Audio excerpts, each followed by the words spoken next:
Pananaksak sa loob ng classroom. Napatay ng kanyang kaklase ang isang grade 8 student sa Parañaque. Sa kwento ng pulis at magulang ng biktima, kapwa ay naakusahan ng dalawang estudyante ang isa't isa ng pambubuli. May report si Maki Pulido. Tama po dito sa may kinikini. Sabi ko, anak, napuruan ka! Napuruan ka na! Ano na nangyari sa anak ko? Wala namang kapalit sa tindahan ng buhay ng anak ko. Bakit ganun kadali pinabayaan niyo? Abot langit ang hinagpis ng ginang na yan. Pumasok sa paaralan kahapon ng anak niyang grade 8 student pero hindi na nakauwi. Namatay ang 14 anyos niyang anak matapos saksakin ng kaedad niyang lalaking kaklase. Ayon sa mga pulis, nangyari yan sa loob mismo ng kanilang classroom sa Parañaque. Ilang sandali bago ang pananaksak, nakapagsumbong pa sa isang guro ang biktima. Isa pong teacher doon, lumapit po sa kanya yung biktima.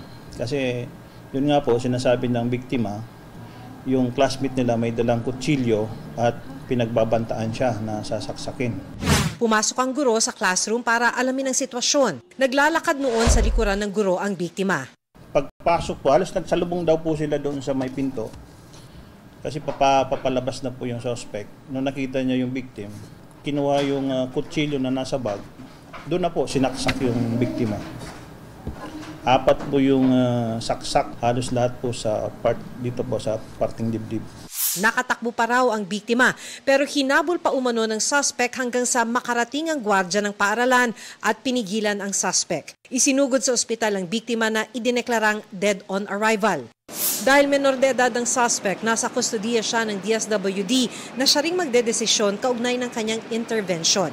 Dala niya yung kutsilyo. May intention talaga siyang gamitin yung kutsilyo at manakit ng tao. Kaugnay sa ugat ng pananaksak, ang sabi raw ng suspect sa mga pulis. Binubuli daw sa school. Kasama na po yung biktima na nambubuli sa kanya. Kaya na nagawa yung ganong krimen. Taliwas ito sa sumbong ng biktima sa ina noong Martes. Ang sabi niyo po sa akin, Mama, sasaksakin ako ng bakla. Binubuli-buli po ako, Mama. Marami po kami magkakaklasmate.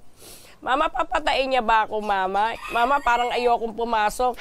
Sinusubukan din namin kunin ang panig ng pamilya ng suspect. Maki Pulido nagbabalita para sa GMA Integrated News. Gumagawa naman daw ang pamunuan ng paaralan ng hakbang kaugnay ng insidente at tinitiyak din daw nila ang kaligtasan sa eskwelahan. Huwag magpahuli sa mga balitang dapat niyong malaman. Mag-subscribe na sa GMA Integrated News sa YouTube.